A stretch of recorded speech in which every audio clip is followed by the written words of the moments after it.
Hi friends, welcome back to our YouTube channel happy life with Sree. അപ്പോൾ നമ്മൾ മലയാളികൾക്ക് ഇന്നും പ്രിയപ്പെട്ട നമ്മുടെ ഇഞ്ചിക്കറിയുടെ റെസിപ്പിയാണ് നമ്മളിന്നിവിടെ ചെയ്യാൻ പോകുന്നത്. വളരെ പെട്ടെന്ന് നല്ല ടേസ്റ്റി ആയിട്ട് നമ്മൾക്ക് ചെയ്തെടുക്കാം കേട്ടോ. അപ്പോൾ അതിനായിട്ട് നമ്മൾ ഇഞ്ചി ഇവിടെ ചെറുതായി അരിഞ്ഞത് എടുത്ത് വെച്ചിട്ടുണ്ട്, പച്ചമുളക് വട്ടത്തിൽ ചെറുതായി അരിഞ്ഞത്, കറിവേപ്പില, വറ്റൽമുളക്, കടുക്, ഉപ്പ്, പിന്നെ നമ്മുടെ ഇഞ്ചിക്കറിയിലെ പ്രധാനപ്പെട്ട ഇൻഗ്രീഡിയൻ്റാണ് കേട്ടോ പുളിവെള്ളം ഇവിടെ എടുത്ത് വെച്ചിട്ടുണ്ട്. പിന്നെ ശർക്കര, ഉലുവ വറുത്ത് പൊടിച്ചത്, ഇത്ര എടുത്ത് വെച്ചിട്ടുണ്ട് കേട്ടോ. അപ്പോൾ വീഡിയോസ് ആദ്യമായിട്ട് കാണുന്ന ഫ്രണ്ട്സ് ഉണ്ടെങ്കിൽ നമ്മുടെ ചാനലൊന്ന് ഇപ്പോൾ തന്നെ സബ്സ്ക്രൈബ് ചെയ്ത് വെച്ചോളൂ കേട്ടോ. അപ്പോൾ ഇനി ഇടുന്ന വീഡിയോസ് എല്ലാം നിങ്ങൾക്ക് നോട്ടിഫിക്കേഷൻ കിട്ടുന്നതായിരിക്കും. അപ്പോൾ നമ്മുടെ വീഡിയോ ലൈക്ക് ചെയ്യാനും മറക്കരുത്, ഷെയർ ചെയ്യാനും മറക്കരുത്. അപ്പോൾ അതിനായിട്ട് നമ്മുടെ ഇഞ്ചിക്കറി ഉണ്ടാക്കാനായിട്ട് നമ്മളിവിടെ ചീനിച്ചട്ടി അടുപ്പത്ത് വെച്ച് കൊടുത്തിട്ടുണ്ട്. ചീനിച്ചട്ടി നന്നായിട്ട് ചൂടായി വന്നു കഴിയുമ്പോൾ നമുക്ക് ഇതിലേക്ക് വെളിച്ചെണ്ണ ഒഴിച്ച് കൊടുക്കാം.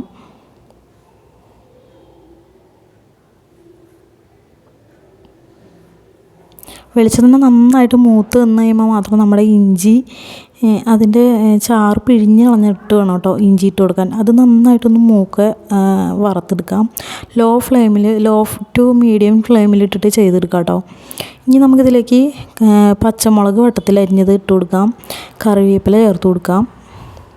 ഇതും കൂടി ഇട്ടിട്ട് നന്നായിട്ട് തന്നെ ഒന്ന് ഇളക്കി കൊടുക്കാം കേട്ടോ. ലോ ഫ്ലെയിമിൽ ഇട്ടിട്ട് ചെയ്യാം.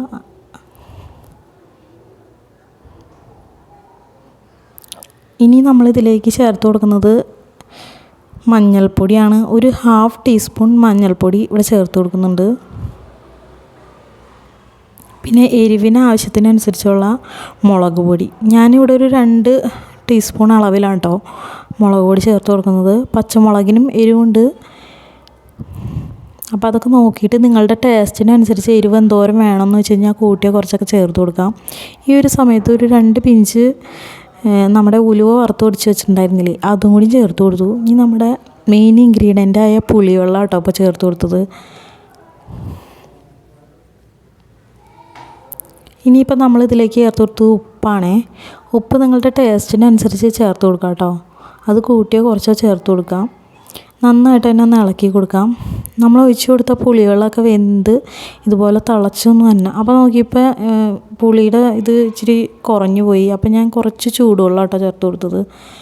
ഇനി ഇതിലേക്ക് നമ്മൾ ശർക്കര എടുത്ത് വെച്ചിട്ടുണ്ടായിരുന്നില്ലേ, ശർക്കര ചേർത്ത് കൊടുത്തു. ഇതിലേക്ക് നമ്മൾ മധുരത്തിന് വേണ്ടിയിട്ടോ ശർക്കര ഇട്ട് കൊടുത്തത്. അപ്പോൾ ശർക്കര നിങ്ങൾക്ക് കൂട്ടിയോ കുറച്ചോ ചേർത്ത് കൊടുക്കാം. ഇനി ഇതിലേക്ക് ഞാനിപ്പോൾ കുറച്ച് പഞ്ചസാരയും കൂടി ചേർത്ത് കൊടുത്തു. ശർക്കരയ്ക്ക് മധുരം കുറവായിരുന്നു, അപ്പോൾ കുറച്ച് പഞ്ചസാരയും കൂടി ചേർത്ത് കൊടുത്തു. നിങ്ങൾക്ക് വേണമെങ്കിൽ പഞ്ചസാര മാത്രം ചേർത്ത് കൊടുക്കാം കേട്ടോ, ശർക്കര ചേർത്തില്ലെങ്കിലും കുഴപ്പമില്ല.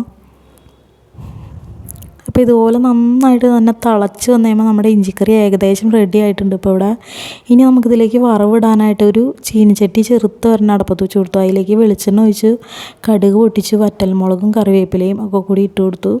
അതൊന്ന് മൂത്ത് വന്നു കഴിയുമ്പോൾ നമുക്ക് നമ്മുടെ കറിയിലേക്ക് താളിച്ച് കൊടുക്കാം. ഇപ്പോൾ നമ്മുടെ സ്വാദിഷ്ടമായ രുചികരമായ ഇഞ്ചിക്കറി ഇവിടെ റെഡി ആയിട്ടുണ്ട്. അപ്പോൾ നിങ്ങൾക്ക് എൻ്റെ വീഡിയോ ഇഷ്ടമായെങ്കിൽ ലൈക്ക് ചെയ്യാനും ഷെയർ ചെയ്യാനും മറക്കരുതേ. അപ്പോൾ നമുക്ക് വീണ്ടും അടുത്തൊരു വീഡിയോയുമായി വീണ്ടും കാണാം. അതുവരേക്കും ബൈ ഫ്രണ്ട്സ്.